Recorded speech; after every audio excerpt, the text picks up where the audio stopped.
Hi, I'm Patricia Allingham Carlson, and this is how I painted my watercolor and ink painting called Red Dragonfly. I hope you'll enjoy it and give it a thumbs up. Please subscribe too if you enjoy it. Now let's paint. I began with a drawing, and it was based on a photograph that my husband had taken. My husband has taken some beautiful dragonfly photos. After I created the drawing, I went in with masking fluid.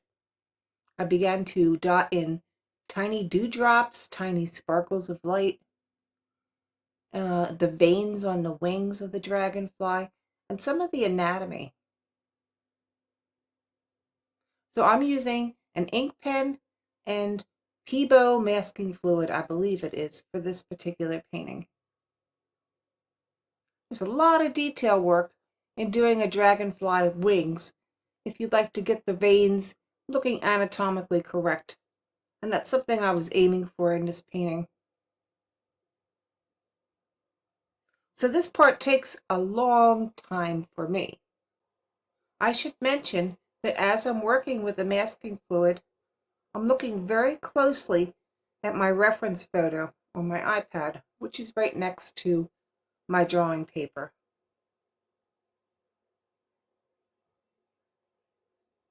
The wings do have some asymmetry, and depending on how the light is being caught on the tiny little sections of the wings, each wing is approached in a different manner. So I am basing my drawing here on what I'm seeing.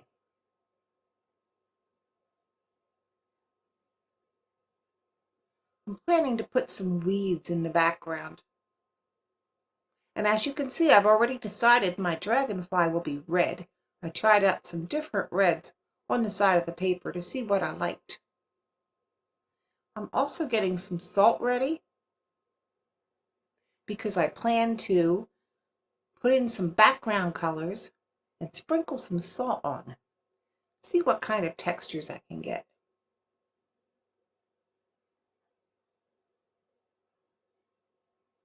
I'm trying out some different approaches to see what colors I like together and see what might look nice. So this is a test paper. And now I'm starting on the real paper. I'm going over the background with just plain water, getting it nice and wet so that when I put the bright paint down, it will run and mix and intermingle and hopefully make a beautiful, natural looking background that I can then do some detailing on.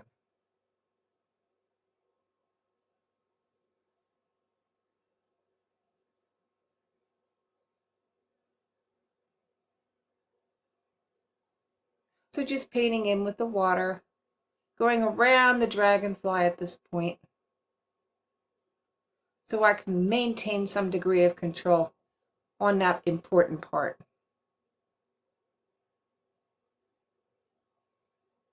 And then I'm painting in some of the stems for the weeds that will be in the background.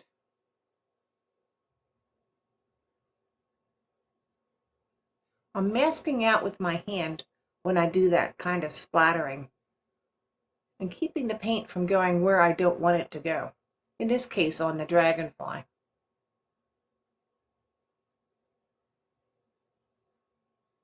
It wouldn't be terrible if it went on the dragonfly, but I didn't want it to, so I was trying to block it. But in watercolor, you work around mistakes. There's many watercolor artists who say that the mistakes make the most beautiful paintings. Who knows? I just know I like to play with beautiful colors spreading around on the paper, on the wet paper, and I think a lot of people feel that same exact way. It's just plain fun.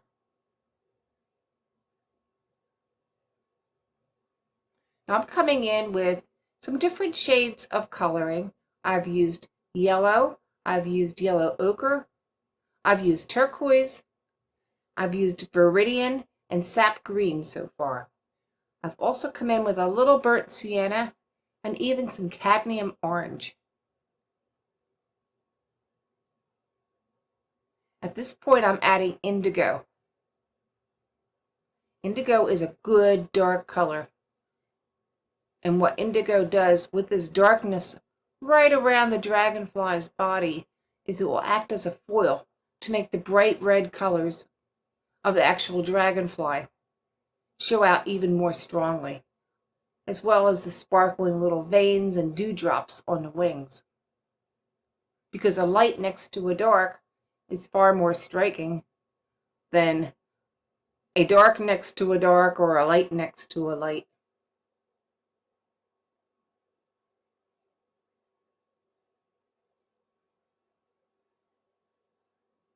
And the paint I'm applying here at this point is very concentrated because I want the colors to dry on the bright side and not fade out into nothingness, as they often can do on wet paper.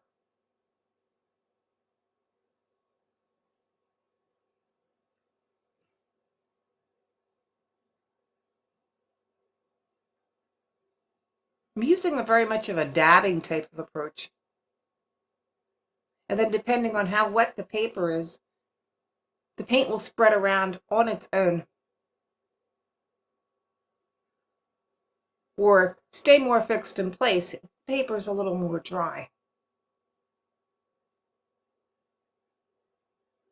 I'm doing a lot of splattering because it's supposed to be blotchy in the background and not all smooth. It's supposed to be weedy, textured grasses and other foliage a little further back. So this helps me to keep the textural effect that I'm trying for.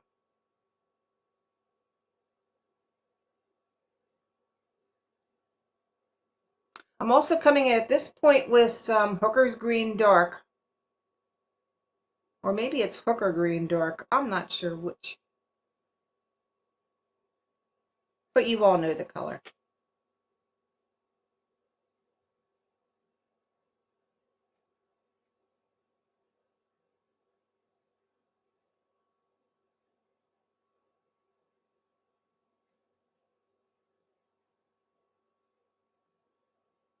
I keep a color wheel handy when I'm working.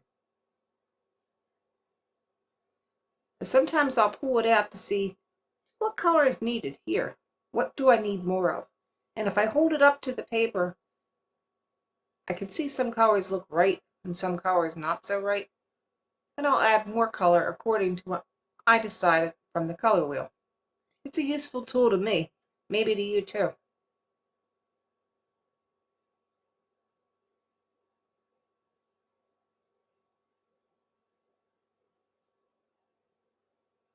Now I'm sprinkling on some salt, and the whole thing is going to have to dry.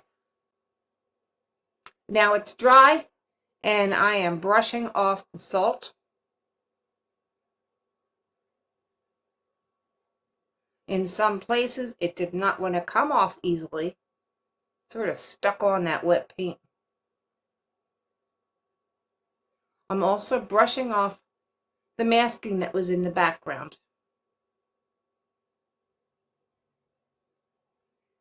And then I'm jumping right into the dragonfly's body.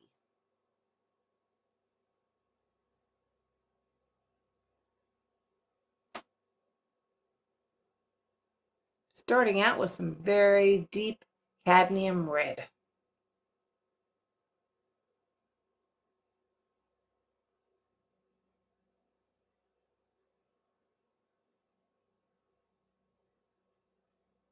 I'm taking it into the wings a little bit, but the wings are actually transparent. So any color that you see in the wings is reflected from the dragonfly himself or seen from the background showing through.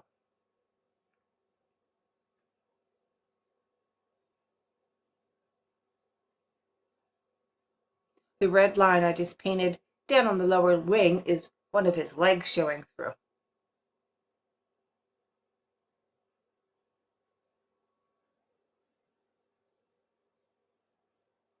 I'm sketching out the way the Dragonfly is built with his segments and his sections of his body, looking at the picture carefully and making it darker in those areas.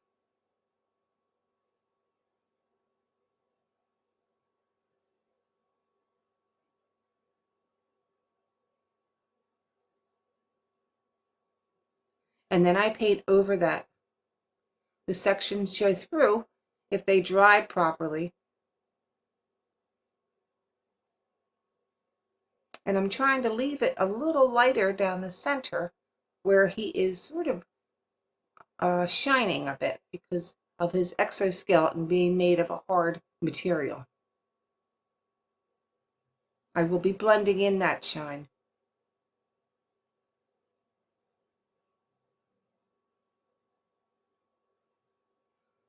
The stem of the plant is actually showing right through the wing.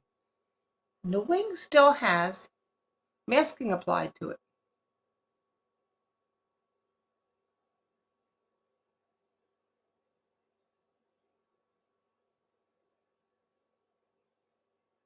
What I've done here is tack paper on all around the dragonfly and spray his wings because I wanted them to be wet, but I didn't want everything to run into the background. I tore up paper to surround them, tacked it down in the middle with a little bit of moisture, and then sprayed the wings. If I hadn't tacked the paper down, it would have blown away from the force of the spray.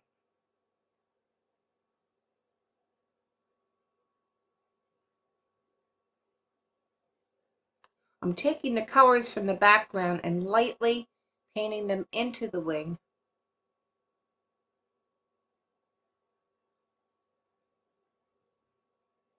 Knowing that I can make it darker if I need to.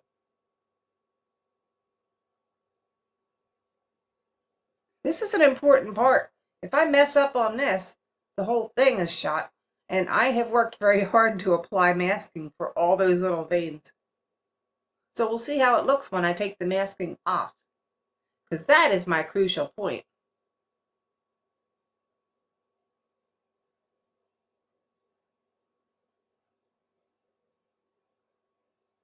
Of course, I won't take the masking off until it's totally dry.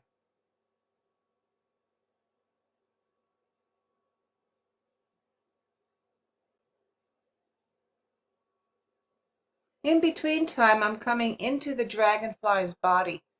I've now mixed up some alizarin crimson with a little bit of Van Dyke brown to make a deep reddish color. And I'm using it for shading some of the sections of the dragonfly body and to show all the different little parts of his anatomy. I'm relying very heavily on my photograph here at this point to do this kind of detail work.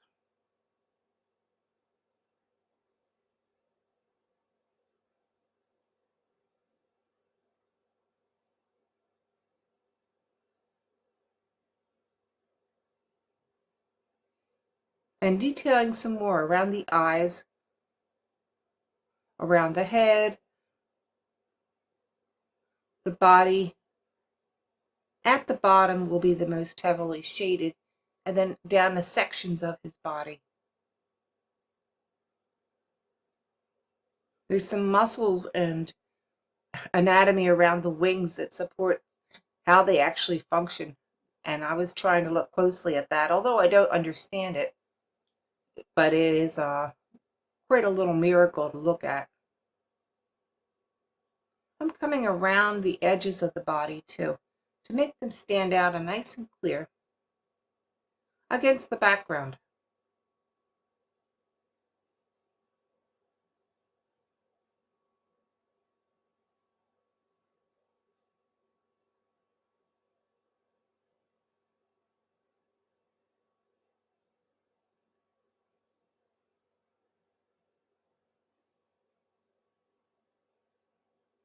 Same thing along the edges of the wings, so the wings will stand out nicely. And darkening it a little more, as well as bringing in another glazed layer of red. So that red will be nice and brilliant.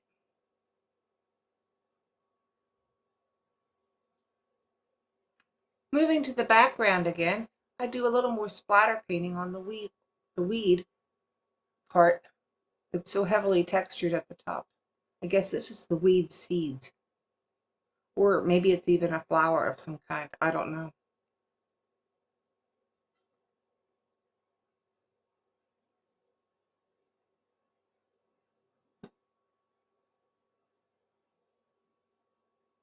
I'm using burnt sienna a lot in the weeds, particularly on the stems.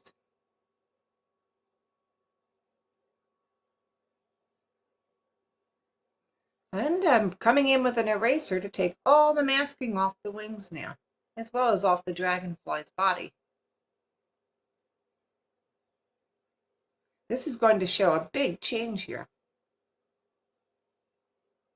Of course, the paper was totally dry at that point.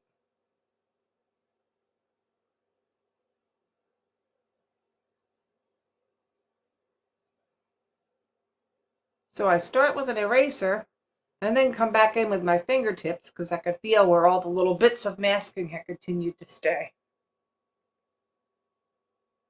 Now it's time to work on more detail because I lost a lot of shading and a lot of color when I took the masking fluid off, as you can see.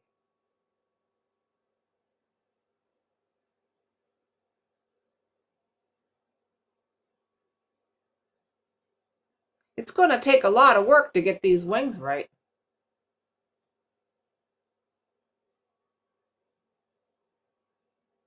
But I really did enjoy it anyway.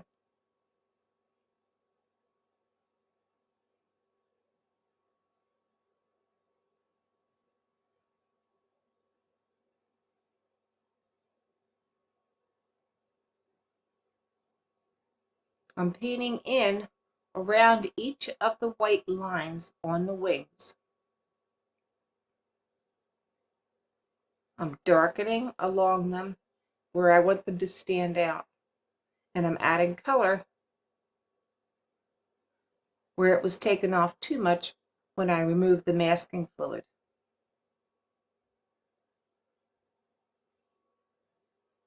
I'm also reflecting more of the background colors into the wing.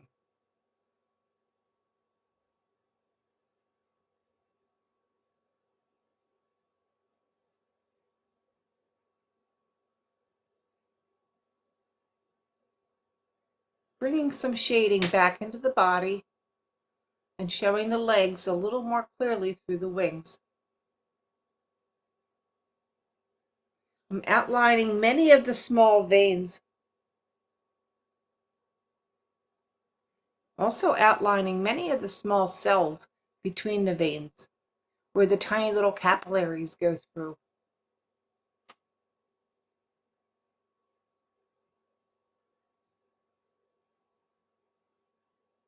So you see the structure of the wings. And you see the tiny little gleaming lights shining on them. And I continue to detail these and bring them out more clearly, as well as shading the dragonfly's body and trying to show his anatomy and how he's built in his different sections and segments.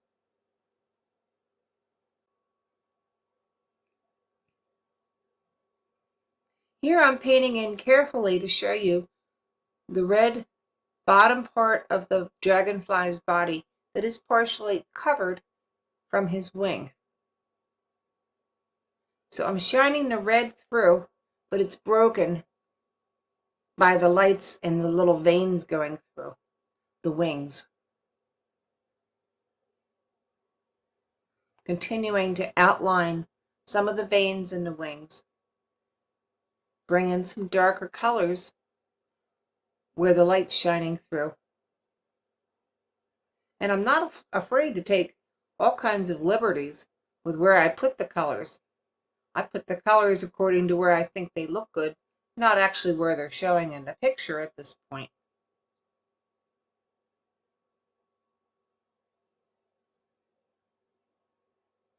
I'm trying to create a play between the background colors and what's showing on the dragonfly's wings, without making the dragonfly's wings blend entirely into the background. because they're just so delicate. It's incredible that they're strong enough to fly him around with such dexterity and skill, because they appear so fragile. I think the design of nature is quite a miracle.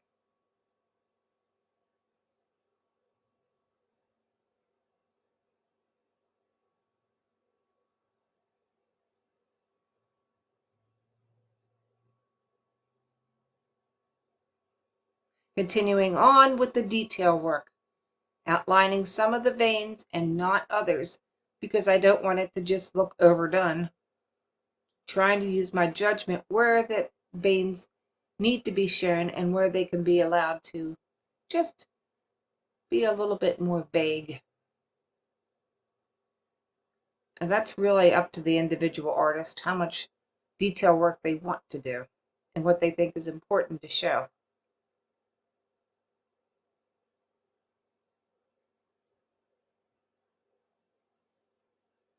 I continue to detail the wings. This took a long time. At a certain point, I still wasn't quite happy with how the wings were being detailed. I decided that this was going to be a watercolor and fine tip ink pen painting.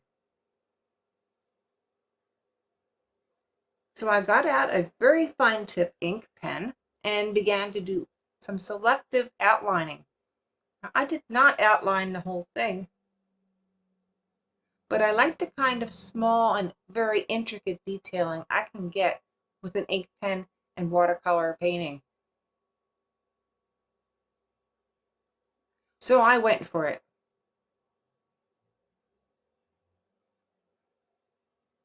Drawing is a lot easier to work with than watercolor and paint. At the same time, you don't just want to outline everything like a coloring book. You want it to look very artistic and have a high quality such as what you're trying to achieve. So you have to take your time and use careful judgment if you're using a pen as well. If you want your line to be very, very pale and light, you barely touch the pen to the paper. If you want it heavier, of course, you press a little harder and you can go back over it several times.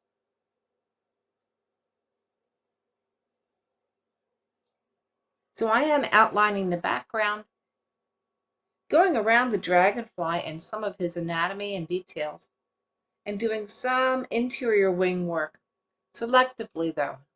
I didn't want to do it everywhere, but I did want those wings to stand out with a little more clarity, and the ink will allow me to do that.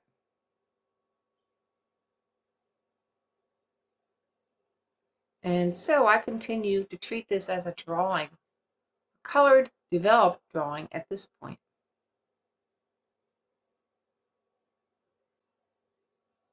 If you decide to use ink when you're working on a watercolor painting, make sure that you look carefully at what pen you choose, because some ink will fade very badly over time with sunlight or even any light hitting it. You want to make sure that you use permanent fade-proof ink from whatever pen you're using, and your pen generally will be marked as fade-proof or permanent.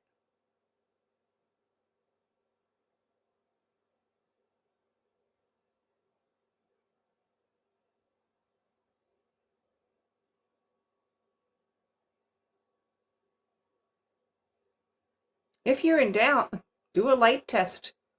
Draw on a piece of paper and put it in your window for a while. Try different pens.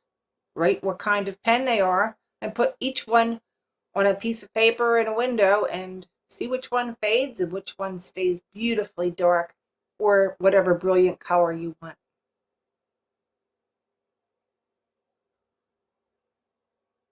I've done that kind of light test with many of my different art products, inks and watercolors and different things, just to see how durable they are to sunlight.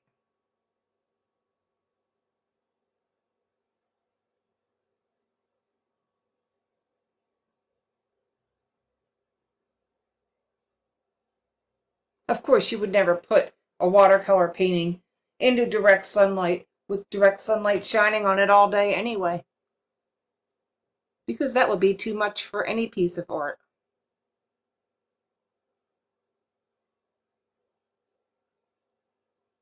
But you do need some light to see it hanging on your wall.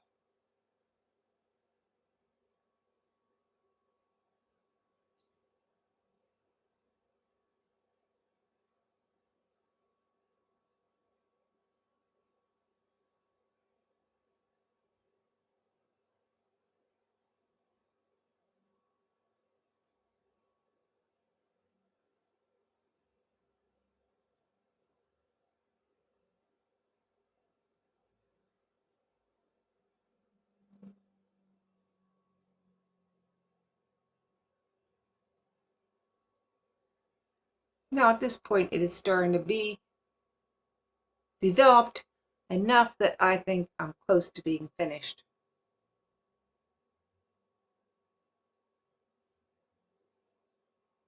And what you don't see is me walking away from the painting while I'm working and coming back and looking at it with rested eyes.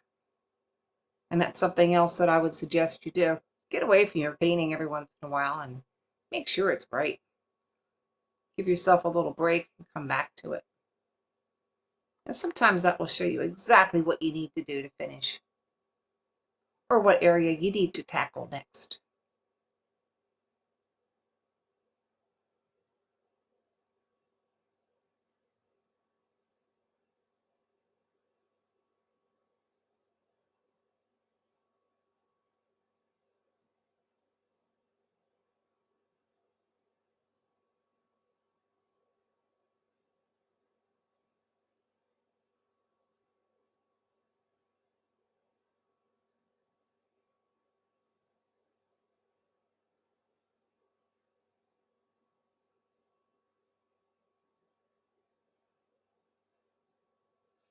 Coming back in with a touch of color to do what I didn't want the pen to do. Instead of just outlining, I wanted to add some nice intense colors in the wings at the very last minute.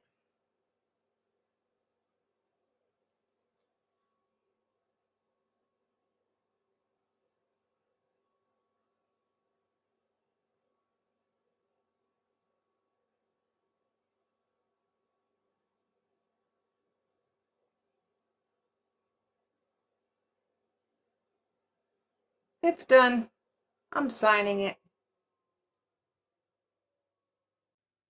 I hope you enjoyed my video of painting Red Dragonfly. I hope you'll give it a thumbs up, subscribe, and check out the links below. You can see things like my art page on Facebook. You can see a link to my blog. You can look at some of the products I use when I'm creating my artwork. And you can even look at my art products page if you're interested in making a purchase. I'll see you next video.